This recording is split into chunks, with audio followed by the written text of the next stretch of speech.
حضرت عائشہ رضی اللہ تعالی عنہ فرماتی ہیں کہ ہم حج کے ارادے سے نکلے۔ جب ہم مقام صرف میں پہنچے تو میں حائضہ ہو گئی اور اس رنج میں رونے لگی کہ رسول اللہ صلی اللہ علیہ وسلم تشریف لائے۔ آپ نے پوچھا تمہیں کیا ہو گیا ہے؟ کیا حائضہ ہو گئی ہو؟ میں نے کہا ہاں۔ آپ نے فرمایا یہ ایک ایسی چیز ہے جس کو اللہ تعالیٰ نے آدم کی بیٹیوں کے لیے لکھ دیا ہے، اس لیے تم بھی حج کے لیے افعال پورے کر لو، البتہ بیت اللہ کا طواف نہ کرنا۔ حضرت عائشہ رضی اللہ تعالی عنہا نے فرمایا کہ رسول اللہ صلی اللہ علیہ وسلم نے اپنی بیویوں کی طرف سے ایک گائے کی قربانی کی۔ صرف ایک مقام مکے سے 6-7 میل کے فاصلے پر ہے۔ صحیح بخاری حدیث نمبر 294۔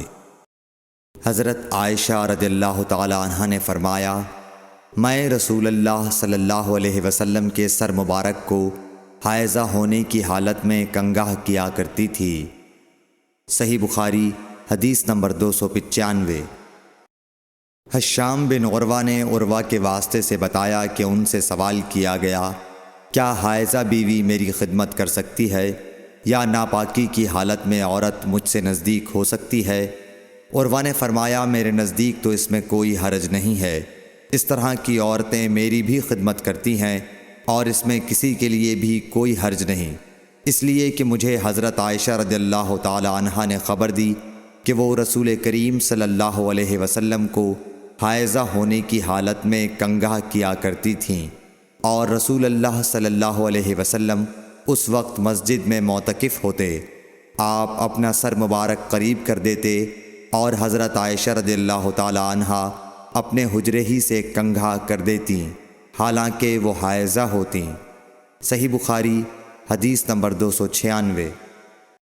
حضرت عائشہ رضی اللہ تعالی عنہا نے بیان کیا کہ نبی کریم صلی اللہ علیہ وسلم میری گود میں سر رکھ کر قرآن مجید پڑھتے حالانکہ میں اس وقت حیض والی ہوتی تھی۔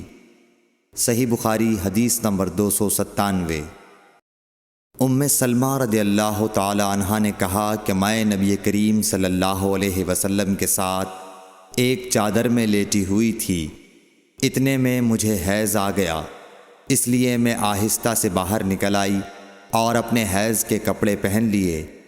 حضور صلی اللہ علیہ وسلم نے پوچھا کیا تمہیں نفاس آ گیا ہے؟ میں نے عرض کیا ہاں۔ پھر مجھے آپ نے بلا لیا اور میں چادر میں آپ کے ساتھ لیٹ گئی۔ صحیح بخاری حدیث نمبر 298۔ حضرت عائشہ رضی اللہ تعالی عنہا نے فرمایا میں اور نبی کریم صلی اللہ علیہ وسلم ایک ہی برتن میں غسل کرتے تھے حالانکہ دونوں جنبی ہوتے۔ صحیح بخاری حدیث نمبر 299۔ حضرت عائشہ رضی اللہ تعالی عنہا نے فرمایا کہ آپ مجھے حکم فرماتے پس میں ازار باندھ لیتی، پھر آپ میرے ساتھ مباشرت کرتے، اس وقت میں حائضہ ہوتی۔ صحیح بخاری حدیث نمبر 300۔ حضرت عائشہ رضی اللہ تعالی عنہا فرماتی ہیں کہ آپ صلی اللہ علیہ وسلم اپنا سر مبارک میری طرف کر دیتے، اس وقت آپ اعتکاف میں بیٹھے ہوئے ہوتے اور میں حیض کی حالت میں ہونے کے باوجود آپ کا سر مبارک دھو دیتی۔ صحیح بخاری حدیث نمبر 301۔ حضرت عائشہ رضی اللہ تعالی عنہا نے فرمایا ہم ازواج میں سے کوئی جب حائضہ ہوتی اس حالت میں رسول اللہ صلی اللہ علیہ وسلم اگر مباشرت کا ارادہ کرتے آپ ازار باندھنے کا حکم دے دیتے باوجود حیض کی زیادتی کے، پھر بدن سے بدن ملاتے۔ آپ نے کہا تم میں ایسا کون ہے جو نبی کریم صلی اللہ علیہ وسلم کی طرح اپنی شہوت پر قابو رکھتا ہو؟ صحیح بخاری حدیث نمبر 302۔ نبی کریم صلی اللہ علیہ وسلم اپنی بیویوں میں سے کسی سے مباشرت کرنا چاہتے اور وہ حائضہ ہوتی تو آپ کے حکم سے وہ پہلے ازار باندھ لیتیں۔ صحیح بخاری حدیث نمبر 303۔ رسول کریم صلی اللہ علیہ وسلم عید الاضحیٰ یا عید الفطر میں عیدگاہ تشریف لے گئے۔ وہاں آپ عورتوں کے پاس سے گزرے اور فرمایا، اے عورتوں کی جماعت، صدقہ کرو، کیونکہ میں نے جہنم میں زیادہ تم ہی کو دیکھا ہے۔ انہوں نے کہا، یا رسول اللہ صلی اللہ علیہ وسلم، ایسا کیوں؟ آپ نے فرمایا کہ تم لعن طعن بہت کرتی ہو اور شوہر کی ناشکری کرتی ہو، باوجود عقل اور دین میں ناقص ہونے کے میں نے تم سے زیادہ کسی کو بھی ایک عقل مند اور تجربہ کار آدمی کو دیوانہ بنا دینے والا نہیں دیکھا۔ عورتوں نے عرض کی کہ ہمارے دین اور ہماری عقل میں نقصان کیا ہے یا رسول اللہ؟ آپ نے فرمایا، کیا عورت کی گواہی مرد کی گواہی سے نصف نہیں ہے؟ انہوں نے کہا، جی ہے۔ آپ نے فرمایا، بس یہی اس کی عقل کا نقصان ہے۔ پھر آپ نے پوچھا، کیا ایسا نہیں ہے کہ جب عورت حائضہ ہو تو نہ نماز پڑھ سکتی ہے نہ روزہ رکھ سکتی ہے؟ عورتوں نے کہا، ایسا ہی ہے۔ آپ نے فرمایا کہ یہی اس کے دین کا نقصان ہے۔ صحیح بخاری حدیث نمبر 304۔ حضرت عائشہ رضی اللہ تعالی عنہا نے فرمایا کہ ہم رسول اللہ صلی اللہ علیہ وسلم کے ساتھ حج کے لیے اس طرح نکلے کہ ہماری زبانوں پر حج کے علاوہ اور کوئی ذکر ہی نہ تھا۔ جب ہم مقام صرف پہنچے تو مجھے حیض آ گیا۔ اس غم سے میں رو رہی تھی کہ نبی صلی اللہ علیہ وسلم تشریف لائے۔ آپ نے پوچھا، کیوں رو رہی ہو؟ میں نے کہا، کاش میں اس سال حج کا ارادہ ہی نہ کرتی۔ آپ نے فرمایا، شاید تمہیں حیض آ گیا ہے۔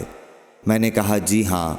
آپ نے فرمایا، یہ چیز تو اللہ تعالیٰ نے آدم کی بیٹیوں کے لیے مقرر کر دی ہے، اس لیے تم جب تک پاک نہ ہو جاؤ طواف بیت اللہ کے علاوہ حاجیوں کی طرح تمام کام انجام دو۔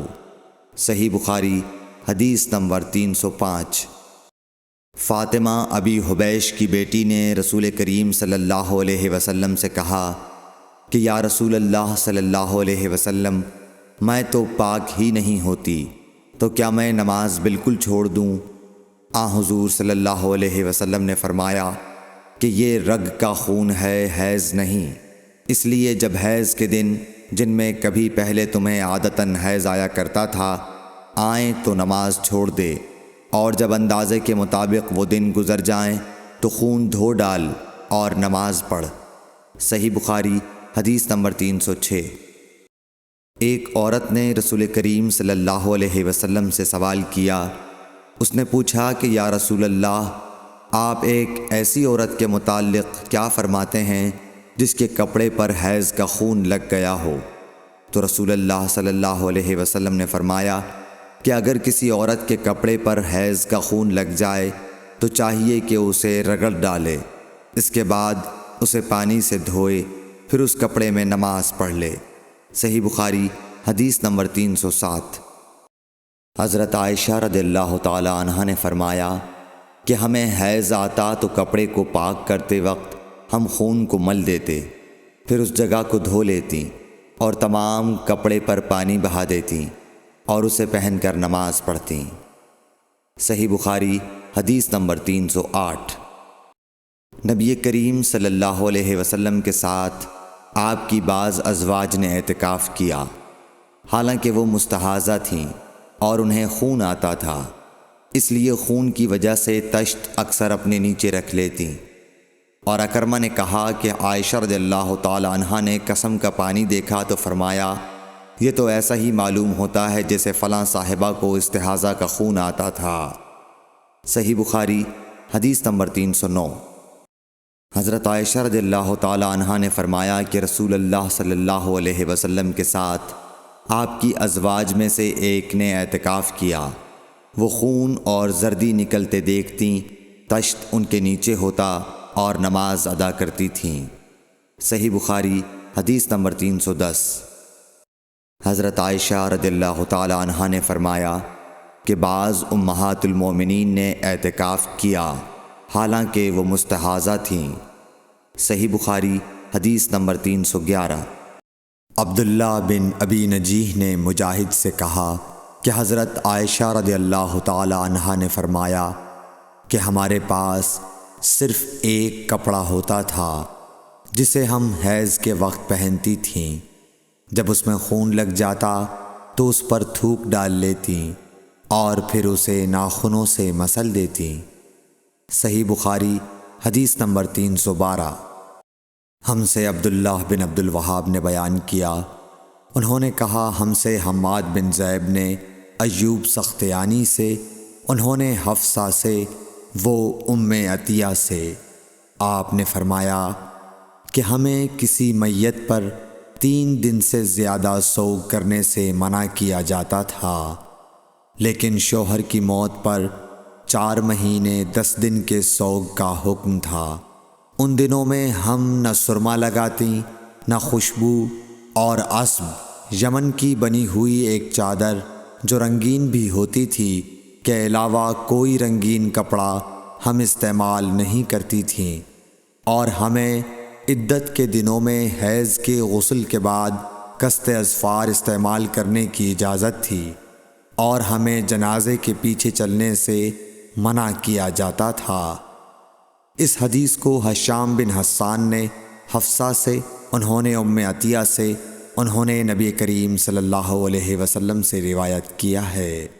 صحیح بخاری حدیث نمبر 313۔ حضرت عائشہ رضی اللہ تعالی عنہا نے فرمایا کہ ایک انصاریہ عورت نے رسول اللہ صلی اللہ علیہ وسلم سے پوچھا کہ میں حیض کا غسل کیسے کروں؟ آپ نے فرمایا کہ مشک میں بسا ہوا کپڑا لے کر اس سے پاکی حاصل کر۔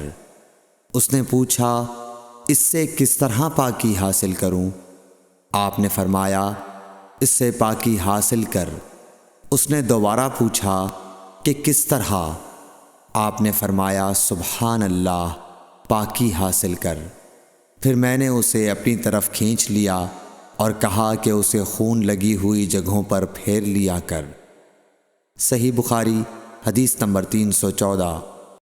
حضرت عائشہ رضی اللہ تعالی عنہا نے بیان کیا کہ انصاریہ عورت نے رسول اللہ صلی اللہ علیہ وسلم سے پوچھا کہ میں حیض کا غسل کیسے کروں؟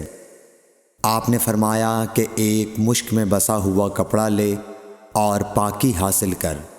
یہ آپ نے 3 دفعہ فرمایا۔ پھر حضور صلی اللہ علیہ وسلم شرمائے اور آپ نے اپنا چہرہ مبارک پھیر لیا یا فرمایا کہ اس سے پاکی حاصل کر۔ پھر میں نے انہیں پکڑ کر کھینچ لیا اور نبی کریم صلی اللہ علیہ وسلم جو بات کہنا چاہتے تھے وہ میں نے اسے سمجھائی۔ صحیح بخاری حدیث نمبر 315۔ حضرت عائشہ رضی اللہ تعالی عنہا نے بتلایا کہ میں نے نبی کریم صلی اللہ علیہ وسلم کے ساتھ حجۃ الوداع کیا۔ میں تمتع کرنے والوں میں تھی اور ہدی یعنی قربانی کا جانور اپنے ساتھ نہیں لے گئی تھی۔ حضرت عائشہ رضی اللہ تعالی عنہا نے اپنے متعلق بتایا کہ پھر وہ حائضہ ہو گئیں اور عرفہ کی رات آ گئی اور ابھی تک وہ پاک نہیں ہوئی تھیں، اس لیے انہوں نے رسول اللہ صلی اللہ علیہ وسلم سے کہا کہ حضور آج عرفہ کی رات ہے اور میں عمرے کی نیت کر چکی تھی۔ رسول اللہ صلی اللہ علیہ وسلم نے فرمایا کہ اپنے سر کو کھول ڈال اور کنگاہ کر اور عمرے کو چھوڑ دے۔ میں نے ایسا ہی کیا۔ پھر میں نے حج پورا کر لیا اور لیلۃ الحصبہ میں عبد الرحمن بن ابو بکر کو حضور صلی اللہ علیہ وسلم نے حکم دیا وہ مجھے اس عمرے کے بدلے میں جس کی نیت میں نے کی تھی تنعیم سے دوسرا عمرہ کرا لائے۔ صحیح بخاری حدیث نمبر 316۔ حضرت عائشہ رضی اللہ تعالی عنہا نے فرمایا ہم ذی الحجہ کا چاند دیکھتے ہی نکلے۔ رسول کریم صلی اللہ علیہ وسلم نے فرمایا کہ جس کا دل چاہے تو اسے عمرے کا احرام باندھ لینا چاہیے، کیونکہ اگر میں ہدی ساتھ نہ لاتا تو میں بھی عمرے کا احرام باندھتا۔ اس پر بعض صحابہ نے عمرے کا احرام باندھا اور بعض نے حج کا۔ میں بھی ان لوگوں میں سے تھی جنہوں نے عمرے کا احرام باندھا تھا، مگر عرفہ کا دن آ گیا اور میں حیض کی حالت میں تھی۔ میں نے نبی کریم صلی اللہ علیہ وسلم سے اس کے متعلق شکایت کی تو آپ نے فرمایا کہ عمرہ چھوڑ اور اپنا سر کھول اور کنگاہ کر۔ اور حج کا احرام باندھ لے۔ میں نے ایسا ہی کیا، یہاں تک کہ جب حسبہ کی رات آئی تو رسول اللہ صلی اللہ علیہ وسلم نے میرے ساتھ میرے بھائی عبد الرحمن بن ابی بکر کو بھیجا۔ میں تنعیم گئی اور وہاں سے اپنے عمرے کے بدلے دوسرے عمرے کا احرام باندھا۔ ہشام نے کہا کہ ان میں سے کسی بات کی وجہ سے بھی نہ ہدی واجب ہوئی اور نہ روزہ اور نہ صدقہ۔ تنعیم حد حرم سے قریب 3 میل دور ایک مقام کا نام ہے۔ صحیح بخاری حدیث نمبر 317۔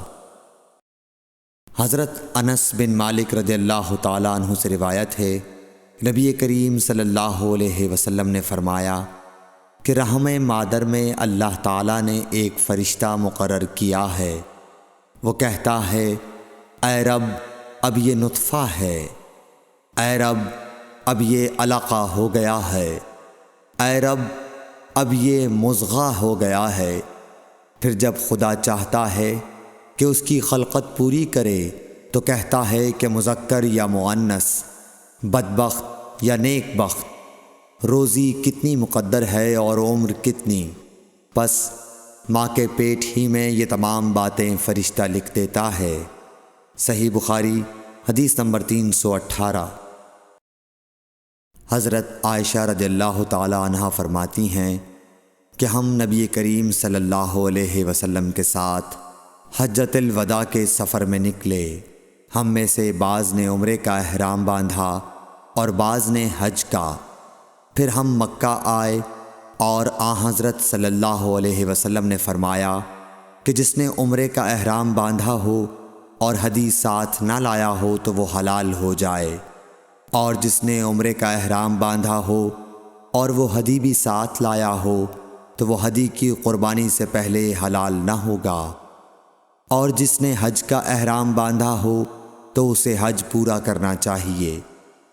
عائشہ نے کہا کہ میں حائضہ ہو گئی اور عرفہ کا دن آ گیا۔ میں نے صرف عمرے کا احرام باندھا تھا۔ مجھے نبی کریم صلی اللہ علیہ وسلم نے حکم دیا کہ میں اپنا سر کھول لوں، کنگھا کر لوں اور حج کا احرام باندھ لوں اور عمرہ چھوڑ دوں۔ میں نے ایسا ہی کیا اور اپنا حج پورا کر لیا۔ پھر میرے ساتھ حضرت صلی اللہ علیہ وسلم نے عبد الرحمن بن ابی بکر کو بھیجا اور مجھ سے فرمایا کہ میں اپنے چھوٹے ہوئے عمرے کے عوض تنعیم سے دوسرا عمرہ کر لوں۔ صحیح بخاری حدیث نمبر 319۔ عبداللہ بن محمد مسندی نے بیان کیا، کہا ہم سے سفیان بن عینیہ نے ہشام بن عروہ سے، وہ اپنے باپ سے، وہ حضرت عائشہ رضی اللہ تعالی عنہا سے کہ فاطمہ بنت ابی حبیش کو استحاضہ کا خون آیا کرتا تھا، تو انہوں نے نبی کریم صلی اللہ علیہ وسلم سے اس کے متعلق پوچھا۔ آپ نے فرمایا کہ یہ رگ کا خون ہے اور حیض نہیں ہے، اس لیے جب حیض کے دن آئیں تو نماز چھوڑ دیا کر، اور جب حیض کے دن گزر جائیں تو غسل کر کے نماز پڑھ لیا کر۔ صحیح بخاری حدیث نمبر 320۔ معاذہ بنت عبداللہ نے کہا کہ ایک عورت نے عائشہ رضی اللہ تعالی عنہا سے پوچھا کہ جس زمانے میں ہم پاک رہتے ہیں حیض سے، کیا ہمارے لیے اسی زمانے کی نماز کافی ہے؟ اس پر عائشہ رضی اللہ تعالی عنہا نے فرمایا کہ کیا تم حروریہ ہو؟ ہم نبی کریم صلی اللہ علیہ وسلم کے زمانے میں حائضہ ہوتی تھیں اور آپ ہمیں نماز کا حکم نہیں دیتے تھے، یا حضرت عائشہ رضی اللہ تعالی عنہا نے یہ فرمایا کہ ہم نماز نہیں پڑھتی تھیں۔ صحیح بخاری حدیث نمبر 321۔ زینب بنت ابی سلمہ سے روایت ہے، انہوں نے بیان کیا کہ ام سلمہ رضی اللہ عنہا نے فرمایا کہ میں نبی کریم صلی اللہ علیہ وسلم کے ساتھ چادر میں لیٹی ہوئی تھی کہ مجھے حیض آ گیا، اس لیے میں چپکے سے نکل آئی اور اپنے حیض کے کپڑے پہن لیے۔ رسول کریم صلی اللہ علیہ وسلم نے فرمایا، کیا تمہیں حیض آ گیا ہے؟ میں نے کہا جی ہاں۔ پھر مجھے آپ نے بلا لیا اور اپنے ساتھ چادر میں داخل کر لیا۔ زینب نے کہا کہ مجھ سے ام سلمہ نے بیان کیا کہ نبی کریم صلی اللہ علیہ وسلم روزے سے ہوتے اور اسی حالت میں ان کا بوسہ لیتے، اور میں نے اور نبی کریم صلی اللہ علیہ وسلم نے ایک ہی برتن میں جنابت کا غسل کیا۔ صحیح بخاری حدیث نمبر 322۔ زینب بنت ابی سلمہ سے روایت ہے کہ ام سلمہ نے بتلایا کہ میں نبی کریم صلی اللہ علیہ وسلم کے ساتھ ایک چادر میں لیٹی ہوئی تھی کہ مجھے حیض آ گیا۔ میں چپکے سے چلی گئی اور حیض کے کپڑے بدل لیے۔ آپ نے پوچھا کیا تجھ کو حیض آ گیا ہے؟ میں نے کہا جی ہاں۔ پھر مجھے آپ نے بلا لیا اور میں آپ کے ساتھ چادر میں لیٹ گئی۔ صحیح بخاری حدیث نمبر 323۔ حفصہ بنت سیرین نے فرمایا کہ ہم اپنی کنواری جوان بچیوں کو عیدگاہ جانے سے روکتی تھیں۔ پھر ایک عورت آئی اور بنی خلف کے محل میں اتری، اور انہوں نے اپنی بہن ام عطیہ کے حوالے سے بیان کیا، جن کے شوہر نبی اکرم صلی اللہ علیہ وسلم کے ساتھ 12 لڑائیوں میں شریک ہوئے تھے، اور خود ان کی اپنی بہن اپنے شوہر کے ساتھ 6 جنگوں میں گئی تھیں۔ انہوں نے بیان کیا کہ ہم زخمیوں کی مرہم پٹی کیا کرتی تھیں اور مریضوں کی خبرگیری بھی کرتی تھیں۔ میری بہن نے ایک مرتبہ نبی اکرم صلی اللہ علیہ وسلم سے پوچھا کہ اگر ہم میں سے کسی کے پاس چادر نہ ہو تو کیا اس کے لیے اس میں کوئی حرج ہے کہ وہ نماز عید کے لیے باہر نہ نکلے؟ آپ نے فرمایا اس کی ساتھی عورت کو چاہیے کہ اپنی چادر کا کچھ حصہ اسے بھی اوڑھا دے، پھر وہ خیر کے مواقع پر اور مسلمانوں کی دعاؤں میں شریک ہوں، یعنی عیدگاہ جائیں۔ پھر جب ام عطیہ آئیں تو میں نے ان سے بھی یہی سوال کیا۔ انہوں نے فرمایا میرا باپ آپ پر فدا ہو، ہاں آپ نے یہ فرمایا تھا۔ اور ام عطیہ جب بھی آن حضرت صلی اللہ علیہ وسلم کا ذکر کرتیں تو یہ ضرور فرماتیں کہ میرا باپ آپ پر فدا ہو۔ انہوں نے کہا میں نے آپ کو یہ کہتے ہوئے سنا کہ جوان لڑکیاں، پردے والیاں اور حائضہ عورتیں بھی باہر نکلیں اور مواقع خیر میں اور مسلمانوں کی دعاؤں میں شریک ہوں، اور حائضہ عورت جائے نماز سے دور رہے۔ حفصہ کہتی ہیں میں نے پوچھا کیا حائضہ بھی؟ انہوں نے فرمایا کیا وہ عرفات میں فلاں فلاں جگہ نہیں جاتی؟ یعنی جب وہ ان جملہ مقدس مقامات میں جاتی ہیں تو پھر عیدگاہ میں کیوں نہ جائیں؟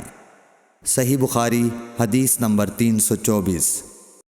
حشام بن عروہ نے کہا کہ مجھے میرے والد نے حضرت عائشہ رضی اللہ تعالی عنہا کے واسطے سے خبر دی کہ فاطمہ بنت ابی حبیش رضی اللہ عنہا نے نبی صلی اللہ علیہ وسلم سے پوچھا کہ مجھے استحاضہ کا خون آتا ہے اور میں پاک نہیں ہو پاتی، تو کیا میں نماز چھوڑ دیا کروں؟ آپ صلی اللہ علیہ وسلم نے فرمایا نہیں، یہ تو ایک رگ کا خون ہے، ہاں اتنے دنوں میں نماز ضرور چھوڑ دیا کرو کہ جن میں اس بیماری سے پہلے تمہیں حیض آیا کرتا تھا، پھر غسل کر کے نماز پڑھا کر۔ صحیح بخاری حدیث نمبر 325۔ محمد بن سیرین نے بیان کیا وہ ام عطیہ سے آپ نے فرمایا کہ ہم زرد اور مٹیالے رنگ کو کوئی اہمیت نہیں دیتی تھیں۔ صحیح بخاری حدیث نمبر 326۔ حضرت عائشہ رضی اللہ تعالی عنہا سے جو آن حضرت صلی اللہ علیہ وسلم کی بیوی ہیں روایت ہے کہ ام حبیبہ 7 سال تک مستحاضہ رہیں۔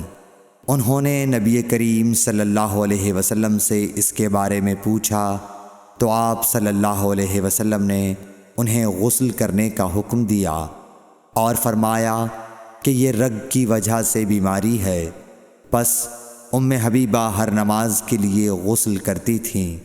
صحیح بخاری حدیث نمبر 327۔